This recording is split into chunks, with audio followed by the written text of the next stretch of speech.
কোরিয়াতে এতদিন রোজার পরে আজকে প্রথম আমরা যাচ্ছি বাইরে খাওয়া দাওয়া করতে, মানে উজবেকি একটা রেস্টুরেন্ট ইফতার করার জন্য। তো আমরা বের হয়ে গিয়েছি প্রায় 5:30টার দিকে। আসলে সেদিন ওয়েদারটা একটু ভালো ছিল না, তো যেহেতু একটু আগে চলে গিয়েছিলাম তাই আমরা ওইখানে একটা হোম মার্টে ঘোরাঘুরি করছিলাম। হোম মার্ট না, সরি, হোম প্লাস। তো এখানে বিভিন্ন ধরনের জিনিস পাওয়া যায়, সব ধরনের ইলেকট্রিক জিনিস থেকে শুরু করে। আমার কেন জানি কোরিয়ান ইলেকট্রিক জিনিসের প্রতি অনেক টান। আমি গেলে শুধু ওইগুলাই দেখি, যেমন কুকার, তারপর হচ্ছে আপনার ব্লেন্ডার, আমার খুব ভালো লাগে। তো ইনশাল্লাহ কোনো এক সময় হয়তো যদি পার্মানেন্ট থাকা হয় কিনে নিব। তো এই তো দেখেন এগুলা কাঠের জিনিসগুলো কি সুন্দর, এগুলা ঘরে কাজের জন্য খুবই ভালো। আমি নিব তাই আমি দেখছিলাম। আর এখানে সেদিন ছাড়ে প্যানগুলো দিয়ে রেখেছিল, কিন্তু আমার বাসায় ছিল তাই আমি আর নেইনি। তো আমি এখানে ঘোরাঘুরি করছিলাম ক্যাম্পিং সাইটগুলোতে। ক্যাম্পিং সাইট আমার আর আমার হাজব্যান্ডের দুইজনেরই খুবই পছন্দ। আমরা চেয়ার নিব করে বিভিন্ন জায়গায় দেখছিলাম।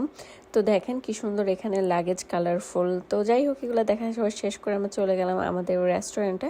তো ওইখানে 2টা রেস্টুরেন্ট ছিল, আমরা একটাতে চুজ করে গেলাম। আর ওইখানে গিয়ে আমরা 2 রকম খাবার অর্ডার করেছিলাম, কারণ আমরা যে কোনো জায়গায় গেলে দুজনেই টেস্ট করে দুজনেরটা। তো একটা হচ্ছে খেসাং কাবাব নেওয়া হয়েছিল, সেটা খুবই মজার ছিল। আর আরেকটা নিয়েছিলাম হচ্ছে সুপারা স্যুপ, যেটা তাদের একটা সিগনেচার স্যুপ, সেটাও খুব মজার। শুরুতেই তারা কমপ্লিমেন্টারি হিসেবে আমাদেরকে চা প্রোভাইড করলো, যেটা তাদের ওখানে গেলেই তারা আমাদেরকে দেয়। আর উজবেকিরা কিন্তু চা এরকম বাটিতে খায়, এই জিনিসটা আমার খুব মজা লাগে। রেস্টুরেন্টের মালিক এসে আমাদের জিজ্ঞেস করছিল আমরা রোজা কিনা, তো আমাদেরকে এভাবে তারা পানি আর খেজুর দিয়ে গেল, যে আমরা যেন একটু খেয়ে এটা ইফতার শুরু করতে পারি। তো এখানে আমরা নিয়েছিলাম হচ্ছে হাফ ব্রেড। তাদের ব্রেড দিয়ে তাদের খাবারগুলো খুবই মজা লাগে। তো আমি এখানে ব্রেডটা চুবিয়ে চুবিয়ে চা খাচ্ছিলাম, কিন্তু তারা এই ব্রেড দিয়ে হচ্ছে বিভিন্ন ধরনের মাংস খায়। তো উজবেকি এই সমোসাটা গেলে আমি সবসময় খাই, এটা খুবই মজার, একদম মাংস দিয়ে ভর্তি থাকে। আমাদের দেশের সমোসায় যেমন পেঁয়াজ, কাঁচামরিচ এগুলো থাকে, কিন্তু তাদের সমোসা পুরোটাই মাংস দিয়ে ভর্তি থাকে। আর যদি কেউ এখনো ট্রাই করে না থাকেন কোরিয়াতে থেকে, সমোসাটা অবশ্যই খাবেন। তো আমরা এখানে সমোসাটা দিয়ে শুরু করছিলাম, তারা আমাদের খাবার দিতে একটু লেট করছিল, পরে আমাদের স্যুপটা তার আগে দিয়ে যায়। তো স্যুপ দিয়ে হচ্ছে ওই ব্রেডটা ভিজিয়ে ভিজিয়ে খেতে হয়।